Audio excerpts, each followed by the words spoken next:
दोस्तों नमस्कार। मैं राजकुमार शर्मा हर सवाल का जवाब चैनल में आपका स्वागत करता हूं। दोस्तों आज हमारे सामने एक प्रश्न आया है कि महाराज अगर कोई हमारा अपमान करे तो हमें क्या करना चाहिए।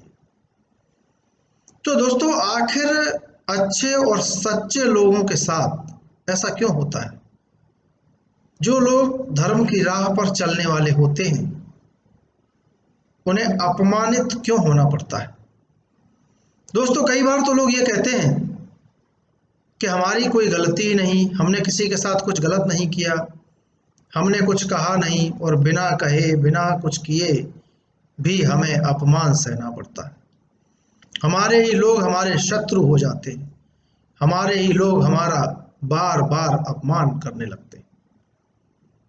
अब प्रश्न यह उठता है कि जब कोई अनावश्यक रूप से जानबूझकर आपका अपमान करे तब ऐसी स्थिति में आपको क्या करना चाहिए। क्या आपको अपमान सहते रहना चाहिए? क्या आपको उसका जवाब देना चाहिए? क्या आपको अपने अपमान का बदला लेना चाहिए? तो दोस्तों यह महत्वपूर्ण जानकारी प्राप्त करने से पहले अगर आपने हमारे चैनल को सब्सक्राइब नहीं किया है तो सब्सक्राइब जरूर करें। और अगर आप चाहते हैं कि आपका अपना कोई व्यक्ति अपमानित होने से बच जाए तो यह वीडियो उसको शेयर जरूर करें। दोस्तों नीति ये कहती है कि अगर कोई व्यक्ति आपका अपमान करता है और आप उसको पहली बार सह जाते हैं तो आप समझदार इंसान हैं। अगर किसी व्यक्ति ने आपका दूसरी बार अपमान किया और आप उस अपमान को भी सहन कर गए तो आप महान इंसान कहे जाते हैं। लेकिन याद रहे अगर तीसरी बार भी किसी ने आपका अपमान किया और आप उस अपमान को बर्दाश्त कर गए, सहन कर गए, तो आप अव्वल दर्जे के मूर्ख कहे जाते हैं। दोस्तों आपने अक्सर एक मैसेज फेसबुक व्हाट्सएप पर देखा होगा, सुना होगा कि अगर रिश्तों को बचाने की खातिर कुछ बर्दाश्त करना पड़े, कुछ सहन करना पड़े तो सह जाओ, लेकिन अगर बार बार आपको ही बर्दाश्त करना पड़े, आपको ही सहन करना पड़े तो रुक जाओ। ठीक वही बात यहां लागू होती है। अगर कोई व्यक्ति एक बार अपमान कर रहा है, दो बार कर रहा है, वहां तक ठीक है, लेकिन अगर बार बार अपमान कर रहा है तो उसको सहन नहीं करना चाहिए। अब प्रश्न ये उठता है कि जो शत्रु, जो लोग रंजिशवश हमें अपमानित कर रहे हैं, हमें करना क्या चाहिए। कुछ लोगों का मत ये है कि आप चुप रह जाइए। जब आप चुप रह जाएंगे तो वो एक बार कहेंगे, दो बार कहेंगे, वो लोग भी अपने आप चुप हो जाएंगे।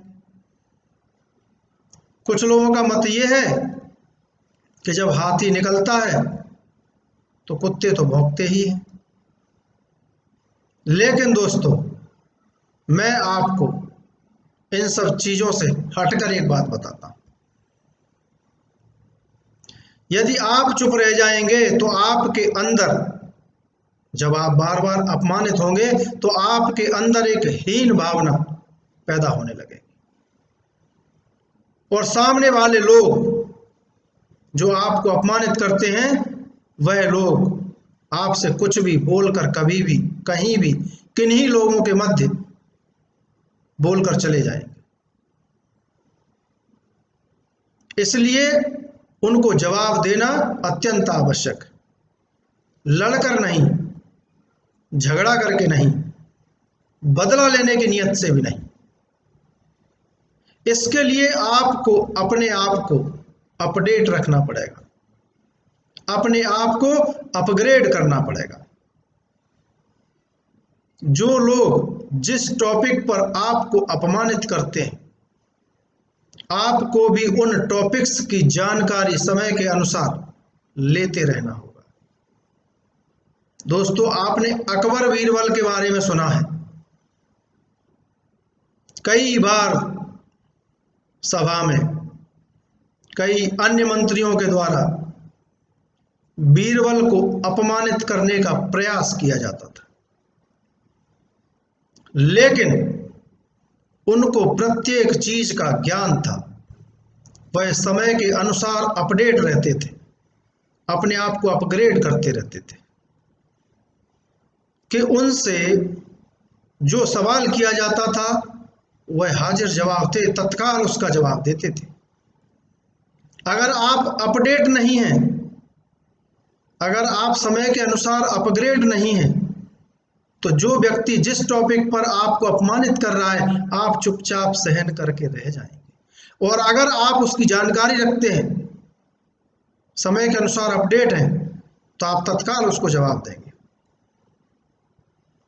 कई बार अपने ही लोग ऐसे होते हैं जो आपके ऊपर कटाक्ष करते हैं, और चूंकि वो आपसे बड़े हैं या रिश्ते में कुछ ऐसे हैं कि जिनको आप गलत जवाब नहीं दे सकते, लेकिन उन्होंने जो चीज आपसे कही है, जिस बिंदु पर आपको नीचा दिखाना चाहा है, अगर आप उनसे ज्यादा ज्ञान रखते हैं तो आप अपनी लकीर उनकी लकीर के आगे जब बड़ी खींच देंगे तो वो आपके सामने छोटे हो जाएंगे, बौने हो जाएंगे, और आपकी हाजिर जवाबी को देखकर वह स्वयं अपने आप को अपमानित महसूस करेंगे। और फिर वो लोग जो समय समय पर आपको अपमानित करते थे, धीरे धीरे आपको अपमानित करना छोड़ देंगे, क्योंकि फिर उनको यह विश्वास हो जाएगा कि वो जो भी बात कहेंगे आप उसका सटीक, उससे बेहतर जवाब दे करके उनको चुप करा दें। दोस्तों, मैंने माना कि लोग ये कहावत कहते हैं कि हाथी निकलता है तो कुत्ते तो भौंकते ही, लेकिन हाथी जब जब निकलता है और वो कुत्ते अगर बार बार भौंकते रहेंगे तो कहीं ना कहीं उसकी शांति को भंग कर देंगे। इसलिए अगर हाथी रुककर एक बार उनकी तरफ अगर मुड़ के देख देता है तो वो कुत्ते दिखाई भी नहीं देंगे। ठीक उसी प्रकार आप भी ऐसे हाथी बनिए जो रुक करके अपने आप को अपडेट करके, अपने आप को अपग्रेड करके, अपने ज्ञान की दृष्टि से उनकी तरफ एक बार पलट के देख दीजिए, वह दोबारा भविष्य में आपको कभी अपमानित नहीं करेंगे।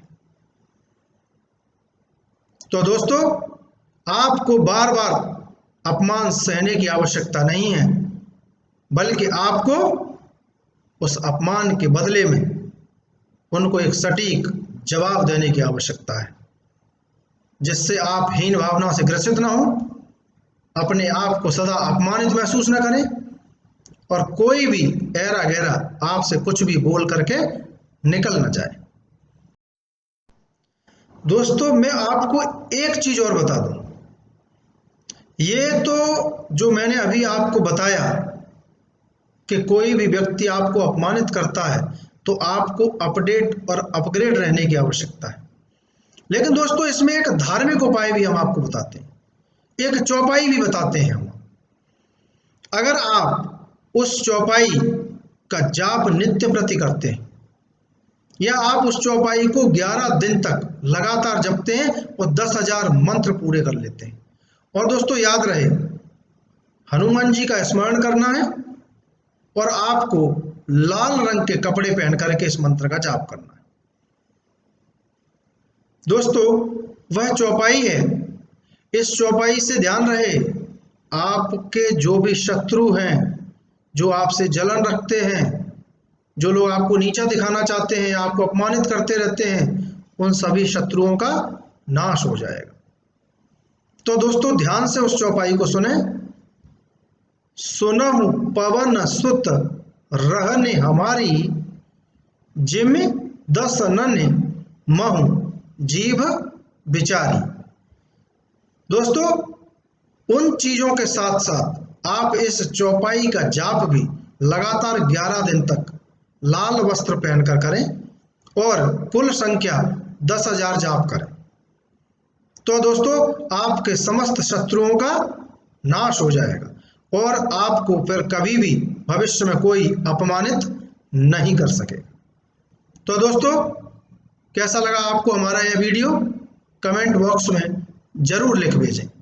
और दोस्तों हमारा चैनल हर सवाल का जवाब उपलब्ध कराता है, हर समस्या का समाधान उपलब्ध कराता है। इसलिए अगर आपको कोई भी समस्या है, किसी भी प्रकार की तकलीफ है, किसी भी चीज़ का उपाय जानना चाहते हैं, तो आप कमेंट बॉक्स में जरूर लिख भेजें। हम आपको हर संभव जवाब समाधान उपलब्ध कराने की कोशिश करें। जय श्री राम।